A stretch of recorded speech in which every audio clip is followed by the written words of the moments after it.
पानी जाओ। करो तब से। हाँ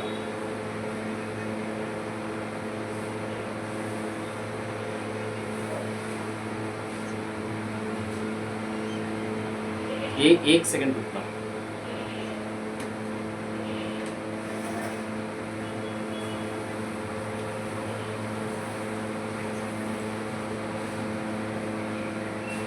आप कर सकते।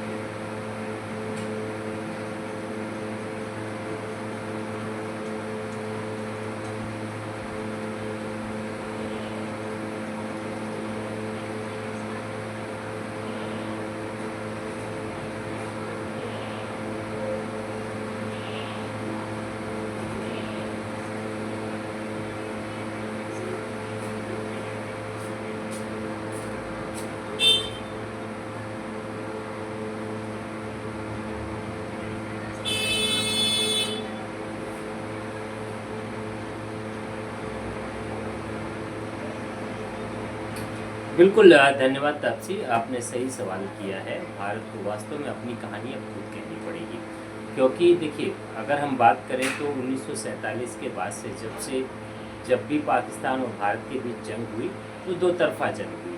पहली बार 2025 में जून के महीने में ऐसा माहौल आया कि यहाँ पर एक तरफा जंग इसलिए कही जा रही है क्योंकि ये जंग जो है किसी देश के खिलाफ नहीं थी, ये जंग किसी सेना के साथ नहीं थी, ये जंग किसी आम जनता के लिए नहीं थी, ये जंग थी उस आतंकवाद के खिलाफ जिसका श्राप जो है भारत झेलता आ रहा है, जिसका श्राप हमेशा भारत 1947 के बाद से लगातार भुगतता आ रहा है। ये जंग थी उन आतंकवादियों के खिलाफ जो हमेशा भारत में घुसपैठ करके हमारी आम जनता को, भोली भाली जनता को, निर्दोष निहत्थे जनता को मारते आ रहे थे। ये जंग उनके खिलाफ थी, तो इसलिए एक तरफा जंग इसीलिए इसे कहा जा रहा है क्योंकि ये जंग किसी भी सेना, किसी भी देश के खिलाफ थी ही नहीं तापसी। लेकिन ये एक बड़ी बात है, ये जंग पाकिस्तान ने जिस तरह से पूरी दुनिया में प्रेजेंट किया, पाकिस्तान ने जिस तरह से पूरी दुनिया को दिखाया कि भारत ने हम पे हमला किया। भारत ने आप पे हमला कब किया भाई? भारत ने आप पे हमला कब किया? ये बड़ा सवाल है। पूरे विश्व को पाकिस्तान ने ये जताने का प्रयास किया कि भारत ने हम पे हमला किया। भारत ने आप पे हमला तो किया ही नहीं था। भारत ने हमला किया था उन आतंकवादी कैंप्स पे, भारत ने हमला किया था उन आतंकवादी लॉन्चिंग पैड से जो आपकी ज़मीन पे बने हुए हैं। अब उसको आप कहते रहिए कि भारत ने आप पे हमला किया, लेकिन हाँ, जब आपने भारत पे ड्रोन्स दागने शुरू किए, जब आपने भारत के एयरफोर्स पे, एयरबेस को आपने हमला करके उनको टारगेट बनाना शुरू किया, तो भारत अपने आप को डिफेंड करेगा और भारत ने डिफेंड किया, उसमें आपको भारी नुकसान हुआ। अब आप कहते रहिए दुनिया से कि भारत ने हम पे हमला कर दिया। तो वास्तव में आज पूरी दुनिया इस बात को जान चुकी है, क्योंकि जो हालात देखने को मिले, 21 कब्रों की तस्वीर सामने आई जो वहाँ के आतंकवादी संगठन ने ही अपने सोशल मीडिया पोस्ट पे डाला। वहाँ पे एयरबेस पे हमला हुआ, भारत ने किया। क्यों किया? क्योंकि उन्हीं एयरबेस से भारत की ज़मीन पर ड्रोन दागे जा रहे थे, आम जनता को टारगेट बनाया जा रहा था। इसमें हमारे 25-26 आम नागरिक भी मारे गए। तो ये सब किसने किया? पाकिस्तान ने किया। भारत ने तो उन लोगों को टारगेट किया था जो आतंकवाद के पनाहगार थे, जो आतंकवाद के अपने आप को मसीहा कहते थे।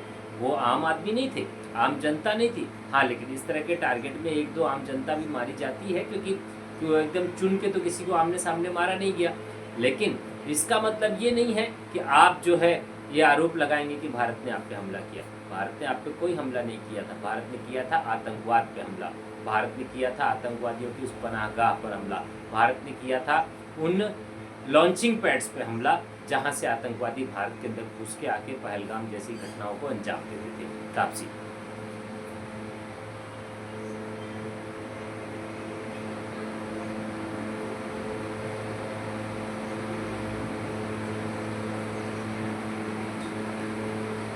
देखिए अहम फैसले लेने भी जरूरी थे और लिए भी गए। पहली बात तो प्रधानमंत्री ने अपने लोकल यानी कि स्वदेशी निर्मित हथियारों को बढ़ावा देने की बात कही। सबसे बड़ी बात है, क्योंकि अभी जो ऑपरेशन सिंदूर जो देखने को मिला उसमें स्वदेशी निर्मित हथियार ने ही भारत को एक बल दिया है। और भारत को जो जीत मिली है, भारत को ऑपरेशन सिंदूर सफल बनाने में जो सफलता मिली है, वो भारतीय लोकल हथियारों के माध्यम से मिली है। यानी कि हमारे डीआरडीओ और हमारे रक्षा केंद्रों के द्वारा बनाए गए हथियारों से भारत को जीत मिली है। इस बात को देखते हुए, इस बात को ध्यान में रखते हुए भारत के प्रधानमंत्री नरेंद्र दामोदर दास मोदी ने कल पहली कैबिनेट मीटिंग जो उन्होंने ऑपरेशन सिंदूर और अपनी सरकार के 100 दिन पूरे होने पर जो पहली कैबिनेट महाबैठक की, उसमें उन्होंने इस बात पे बल दिया और रक्षा मंत्री राजनाथ सिंह ने भी इस बात का समर्थन किया। साथ ही सीडीएस ने भी वहाँ पर पूरे सैन्य कार्रवाई के बारे में लोगों को अवगत कराया। ये कुछ बड़े कदम हैं जो भारत को बहुत पहले लेने चाहिए थे, लेकिन आज चलो देर आए दुरुस्त आए, लेकिन भारत ने कम से कम ये कदम तो उठाए तब से।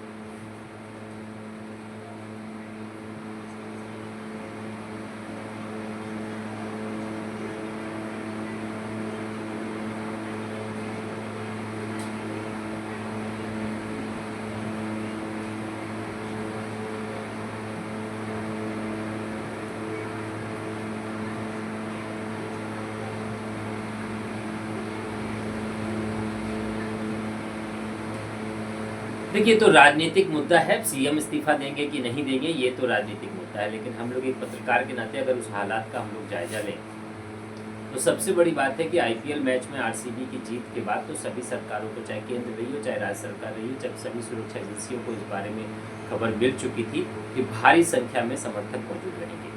जब भारी संख्या में समर्थकों के मौजूद रहने की संख्या आपको मिल चुकी थी, भारी, तो सुरक्षा व्यवस्था भी उस तरह से करनी चाहिए थी। लेकिन जिस तरह से जो वहाँ पे हालात मैंने देखे, जो माहौल वहाँ पे मुझे देखने को मिला, वहाँ पे सुरक्षा व्यवस्था के नाम पर सिर्फ प्रदेश सरकार की पुलिस ही काफ़ी नहीं थी और वहाँ पे सुरक्षा व्यवस्था के नाम पे कुछ था भी नहीं। ऐसे में जो समर्थक मौजूद हुए विराट कोहली को देखने के लिए, आरसीबी की टीम का वेलकम करने के लिए जो समर्थक वहाँ पे आए, वहाँ पे एक स्लैब था नाले के ऊपर, वो स्लैब बना हुआ था, उस पर भारी संख्या में लोग चढ़ गए, जिसकी वजह से वो नाले में बैठ गया। जब वो टूटा है तो उसके बाद एक के बाद एक लोग भगदड़ मची और भगदड़ में स्टैंपिंग हुई। स्टैंपिंग में लगभग 11 लोगों की मौत हुई है और लगभग 35 से 40 लोग घायल हैं। तो ऐसी स्थिति को देखते हुए राज्य सरकार तो मेरे हिसाब से पूरी तरह जिम्मेदार है, क्योंकि राज्य सरकार को जो सुरक्षा व्यवस्था करनी चाहिए थी, उस सुरक्षा व्यवस्था राज्य सरकार ने किया नहीं। लेकिन इसमें एक सबसे बड़ा सवाल जो उठता है तापसी, वो सवाल ये है कि जब 11 लोगों की मौत हो गई, स्टेडियम के बाहर 11 लोगों की मौत हो गई, भगदड़ हो गई, उसके बाद भी कार्यक्रम बदस्तूर जारी रहा। क्यों भाई? आपको सेलिब्रेशन करना जरूरी था या 11 लोगों के जीवन बचाना जरूरी था? स्टेडियम में पूरी तरह से आप सम्मान किया जा रहा है, खिलाड़ियों का सेल्फी काटी जा रही है, वहाँ पे मिठाइयाँ बांटी जा रही है, 11 लोगों की लाश पे आप सेलिब्रेशन करते हैं। बड़ी शर्मनाक स्थिति है ये। मैं इस चीज़ को पूरी तरह से गलत मानता हूँ। अगर एक चींटी भी मरती है, एक इंसान की भी मौत होती है, तो ऐसी मौत पर सेलिब्रेशन नहीं होना चाहिए था। हाँ ठीक है, आप जीते हैं, 18 साल के बाद आपका सूखा खत्म हुआ है, मान लिया हमने, आपको खुशी है, अच्छी बात है। लेकिन जो खुशी के में 18 लोगों की मौत शामिल हो, ऐसी खुशी को कोई अहमियत नहीं देनी चाहिए। लेकिन वहाँ पे मुख्यमंत्री भी मौजूद, डिप्टी सीएम भी मौजूद, डीसीपी, एसीपी सब मौजूद। आज वहाँ की बेंगलुरु हाईकोर्ट ने संज्ञान लिया और इस मामले में गंभीर चर्चा भी हुई है और उसमें एफआईआर भी दर्ज की गई है। यहाँ तक कि उसमें डिप्टी सीएम तक के खिलाफ एक्शन की बात की गई है। तापसी,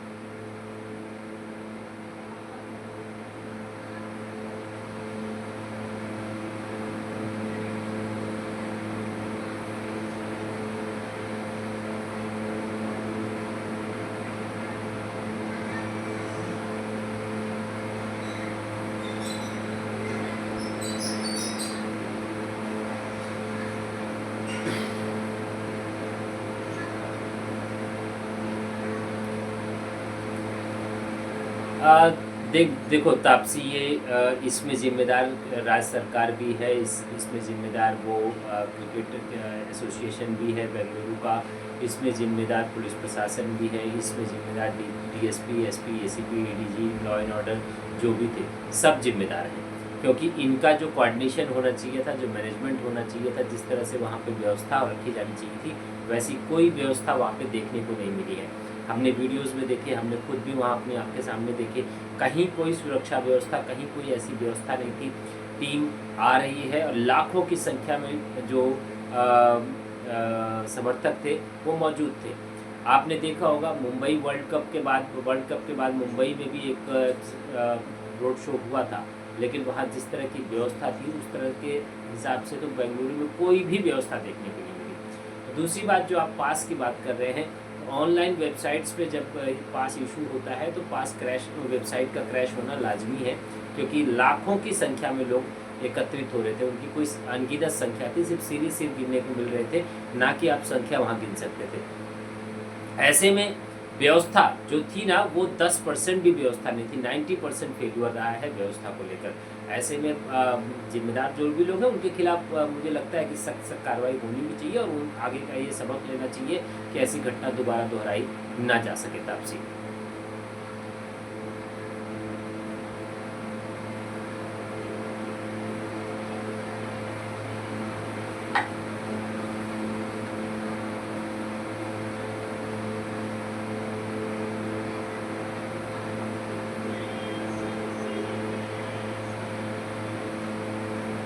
देखिए ये गैर जिम्मेदाराना बयान है, मैं इस बात को बिल्कुल भी सहमत नहीं हूँ, बहुत गैर जिम्मेदाराना बयान है, क्योंकि महाकुंभ में करोड़ों लोगों की संख्या थी, करोड़ों, और एक दिन नहीं 45 दिन का कार्यक्रम था। 45 दिन में किसी एक दिन अगर घटना घटित हो गई तो उसको आप बेंगलुरु की घटना से मत जोड़िए। पहली बात, सियासत इसलिए हो रही है क्योंकि वहाँ पे कांग्रेस की सरकार है, उत्तर प्रदेश में बीजेपी की सरकार है, तो कांग्रेस खुद को डिफेंड करने के लिए कहीं ना कहीं तो कोई ना कोई बहाना देंगे ही। सीएम सिद्धारमैया खुद वहाँ मौजूद थे, आप वहाँ केक काट रहे हैं, वहाँ मिठाइयाँ बांट रहे हैं, 11 लोगों की लाशें पड़ी हैं और आप वहाँ पार्टी कर रहे हैं, एंजॉय कर रहे हैं। ये कौन सा तरीका है? ये कहाँ का नियम है ये कि 11 लोगों की लाशों पर आप वहाँ सेलिब्रेशन कर रहे हैं? भले आपने 10 मिनट में सेलिब्रेशन खत्म कर दिया, वो सेलिब्रेशन जब डेथ हो चुकी थी, सेलिब्रेशन के पहले डेथ हो चुकी थी, तो सेलिब्रेशन को उसी वक्त स्टेडियम में बिना किसी सेलिब्रेशन के आप ट्रॉफी को घुमा देते, दर्शकों को दिखा देते और प्रोग्राम को खत्म कर देते। उसके बावजूद आप वहाँ पे सेल्फी कर रहे हैं, लोगों को आप इनवाइट कर रहे हैं, लोगों को आप सेलिब्रेशन कर रहे हैं, क्यों कर रहे हैं भाई? और अब आप ये कह रहे हैं कि महाकुंभ में भी हुआ था, तो महाकुंभ में अगर एक घटना घट गई तो वो घटना क्या हर राज्य, देश के हर राज्य में घटित होना जरूरी है?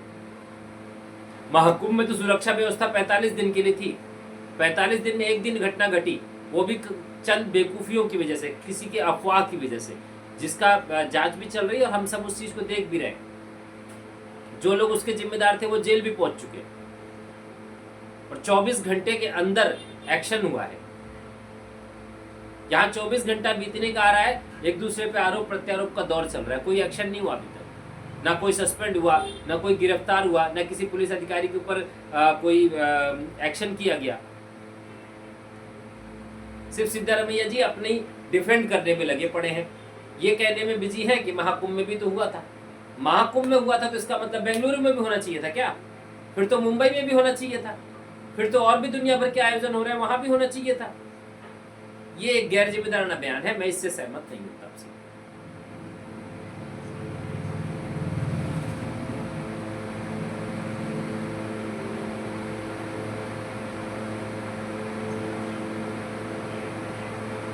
तापसी, बहुत ही दर्दनाक घटना है।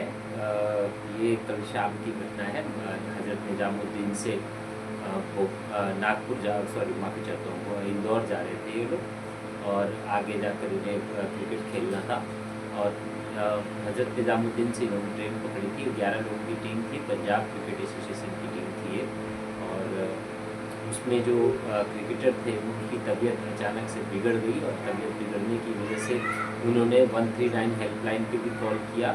वहाँ से उनको इस बात का मैसेज भी दिया गया, कॉल भी किया गया कि आगे मथुरा स्टेशन है, वहाँ पर आपको मेडिकल सपोर्ट मिलेगा। लेकिन मथुरा पहुँचने से पहले बीच में ट्रेन 1.5 घंटे के लिए हाल्ट कर गई। वो 1.5 घंटे का जो हाल्ट था तापसी, उसमें उस क्रिकेटर की जान चली गई। लेकिन मैं एक बड़ा सवाल है मेरा इस चीज़ पे लेकर कि ये दिव्यांग क्रिकेटर्स या महिला क्रिकेटर्स क्या इस देश के लिए क्रिकेट नहीं खेलते हैं? क्या इस देश के प्रति उनकी जिम्मेदारी नहीं बनती है? क्या जो एसोसिएशंस हैं वो सिर्फ क्रिकेटर्स जो चैंपियन ट्रॉफी जीत के ला रहे हैं उन्हीं के लिए है? दिव्यांग क्रिकेटर्स ने भी वर्ल्ड में जाकर के चैंपियन ट्रॉफी जीती है, लेकिन आज तक कभी उनको सपोर्ट नहीं मिलता, आज तक कभी उनको प्रमोशन नहीं मिलता है, आज तक कभी उनको सुरक्षा व्यवस्था में मुहैया नहीं कराई जाती है, आज तक कभी उनको इतना हाइप नहीं मिलता है। आखिर क्यों? बीसीसीआई का ये जो गैर जिम्मेदाराना रवैया है, इतनी बड़ी घटना घटी, क्रिकेटर्स जो साथी थे उन सब ने बीसीसीआई को इन्फॉर्म किया, उन्होंने पंजाब स्टेट क्रिकेट एसोसिएशन को इन्फॉर्म किया, उन्होंने रेलवे मिनिस्ट्री को इन्फॉर्म किया। तो क्या ट्रेन को रोक कर उस क्रिकेटर को मेडिकल सुविधा नहीं उपलब्ध कराई जा सकती थी?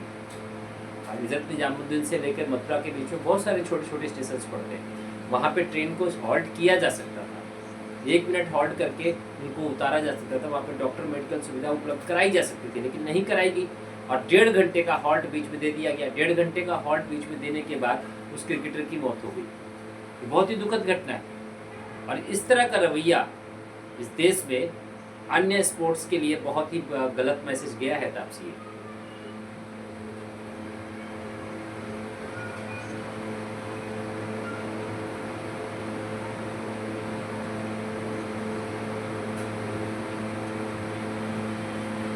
जी देखिए, प्रधानमंत्री का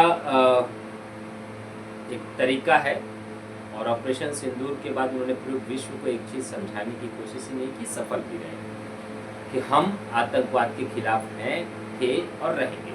हमारी लड़ाई ऑपरेशन सिंदूर खत्म नहीं हुई है, ये एक तरफा लड़ाई है और आतंकवाद के खिलाफ है, ना किसी देश के खिलाफ। इसीलिए प्रधानमंत्री कल जम्मू कश्मीर जा रहे हैं ताकि विश्व को एक सफल मैसेज दिया जा सके, क्योंकि पहलगाम हमले के बाद से अब वहाँ पर व्यापार, टूरिज्म पूरी तरह ठप हो चुका है, होटल कारोबार पूरी तरह खत्म हो चुका है, क्योंकि जब वहाँ पर खुशहाली लौट रही थी वो खुशहाली लोगों को हजम नहीं हुई, इस वजह से पहलगाम हमला किया गया। और पहलगाम हमले के बाद वहाँ पे जो हालात बने वो हालात ऐसे हो चुके हैं कि वहाँ पे जो बोट्स वाले हैं, जो टैक्सी ड्राइवर्स हैं, जिन्होंने खच्चर पाल रखे थे, बैल पाल रखे थे, उन सबके हालात बहुत बुरे हो चुके हैं। ऐसे में प्रधानमंत्री का वहाँ जाना वापस दुनिया को एक संदेश देने का प्रयास होगा कि हाँ, नहीं, ये भारत का हिस्सा है और आतंकवादियों ने जो आतंक फैलाया था वो आतंक है नहीं, मैं खुद यहाँ मौजूद हूँ, आप भी आइए और वापस सुरक्षित है भारत, जम्मू कश्मीर भी पूरी तरह सुरक्षित है। एक संदेश देने का प्रयास प्रधानमंत्री के द्वारा वहाँ जाके किया जा रहा है और ये इसमें वो सफल भी होंगे, क्योंकि उनकी स्ट्रेटजी और रणनीति बहुत अलग रहती है, जिसे समझ पाना शायद अभी बहुत कम ही लोग उसको समझ पाते हैं। तो प्रधानमंत्री का वहाँ जाना एक अच्छा संदेश है और वास्तव में ये गुड साइन है, क्योंकि होना भी चाहिए था। पिछले 1.5 महीने से ऑपरेशन सिंदूर को लेकर जिस तरह से जम्मू कश्मीर में हालात बने हुए हैं, बॉर्डर एरियाज पे जिस तरह के हालात बने हैं, ऐसे में प्रधानमंत्री का वहाँ जाना वहाँ के लोगों को मनोबल बढ़ाने और सेना का मनोबल बढ़ाने के बराबर एक कदम होगा तापसी।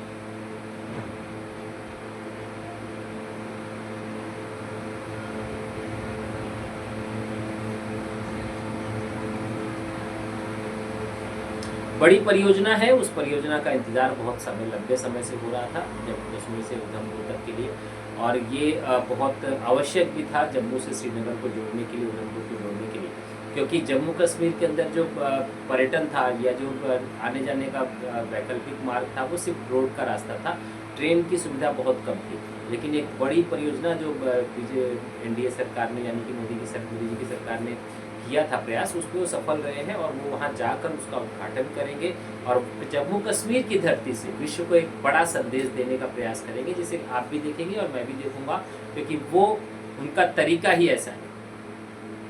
अगर वो जम्मू कश्मीर उद्घाटन के लिए जा रहे हैं तो कल फिर एक बार विश्व को एक संदेश जाएगा और वो संदेश बिल्कुल जो ऑपरेशन सिंदूर के बाद का एक सफल और बड़ा संदेश माना जाएगा तापसी।